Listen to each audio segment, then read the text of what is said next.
What's up guys, Sean here from Srkcycles, and I've got the baddest, the greatest list for you guys ever.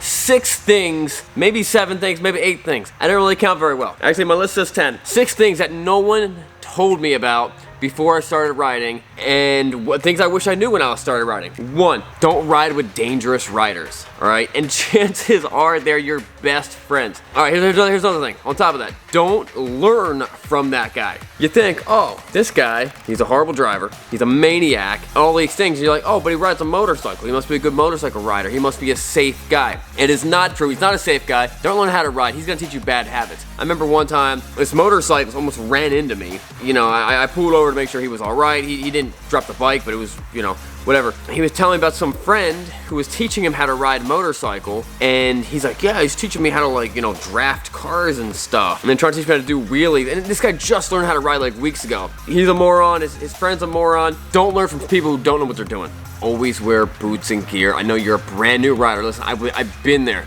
You spent all your money on the bike. Gear is important. Boots might be one of those things that people forget about. And listen, there are videos of me online wearing Crocs when I was riding. I don't do that anymore. Boots are a big deal. I got a buddy that died on a motorcycle accident when I was a long time ago. We both, I mean, I was 22 years old, 21. They never found his shoes. They never found them. They were gone. They just flew off. If he did make it, his feet would have been really messed up, and they were really messed up. Another mistake that I made when I was a kid is I'd buy a new bike. I'd buy the bike like Friday afternoon. We had a ride Saturday morning. I may not have gotten insurance for the bike.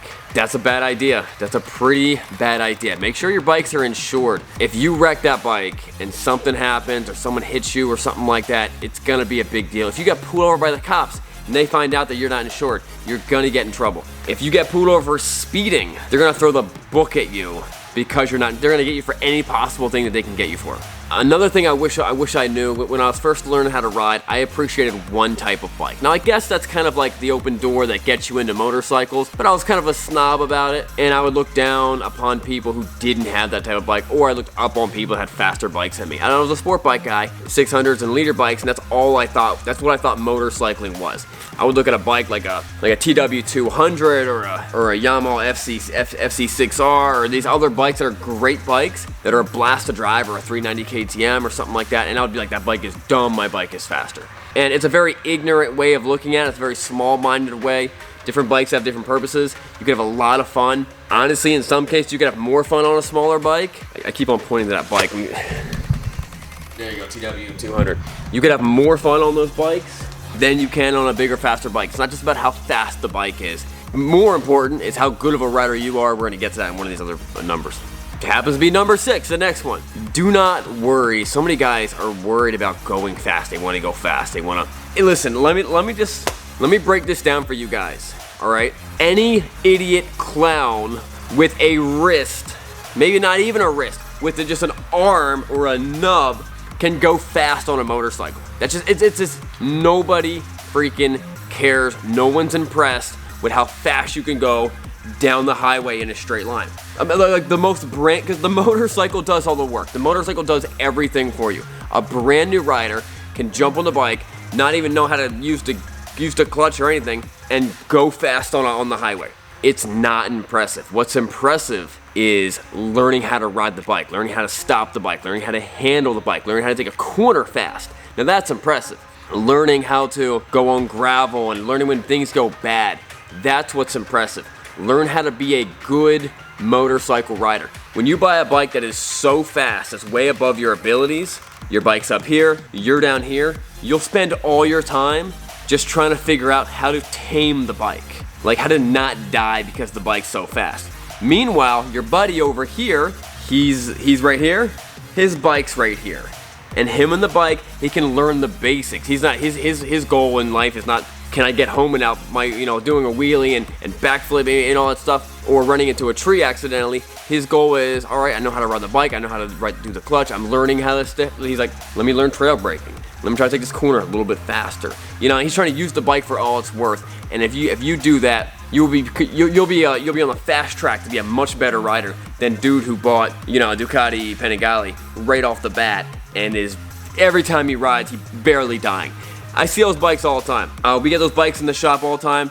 Super fast bikes with a couple 100 miles on them. They trade them in at a Harley Davidson dealership. They've been maybe 2 or 3 years old. The reason they have a couple 100 miles on them, because they were too fast. The guys scared themselves out of riding a bike, and they're like, well, I still want to ride a bike, but this bike's too fast. They couldn't handle it.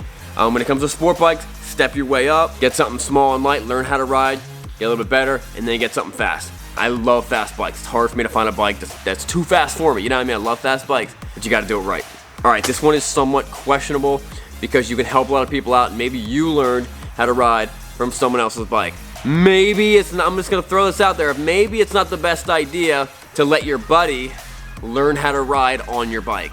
I've had 2, maybe 3 of my motorcycles dropped or wrecked because my buddies wanted to learn how to ride and they were getting a little too, it's not when they're learning how to ride, that's fine, they normally do good. It's when they start getting too confident in riding, and they're like, hey, you know, they start taking your bike out to impress some girl or to impress, you know, you and all your friends. That's when they end up wrecking your bike. That's exactly what happened to me, and everyone was okay, and I was super annoyed, and my bike was all messed up. But if you can do it in a good way, if you can like, hey man, learn how to ride my bike, and then you get your own bike, that might be the move. You have to know, this is number like 8 or 12, I don't know. You have to know your personal limit.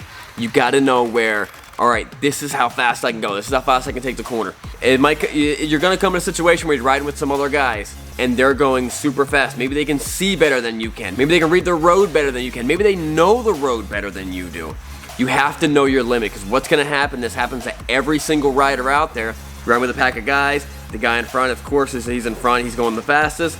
You're trying to keep up. And either he doesn't know what he's doing either, and he runs off the road, wrecks your bike, and you're right there behind him. Or he knows what he's doing. He can take that corner really sharp. You get up there and you're like, oh no, I can't take this corner that sharp. I'm going way too fast. I'm still on the throttle. And you end up going off the guardrail, going off the road, whatever. It's not gonna be good. You gotta keep your tires on the asphalt when you're riding.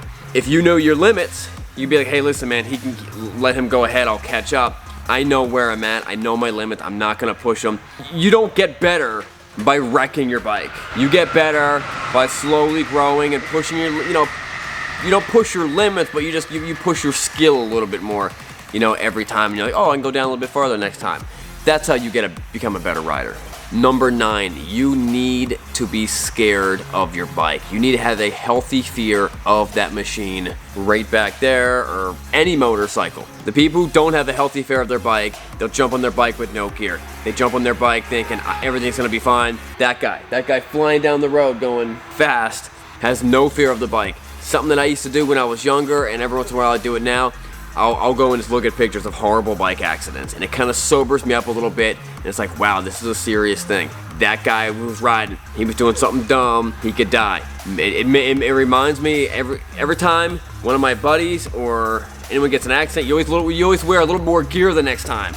You wear the gear that you bought when you first started riding, and you want to kind of have that mentality all the time, so that you're always wearing good gear, and you're always being aware of hey, listen, life is short.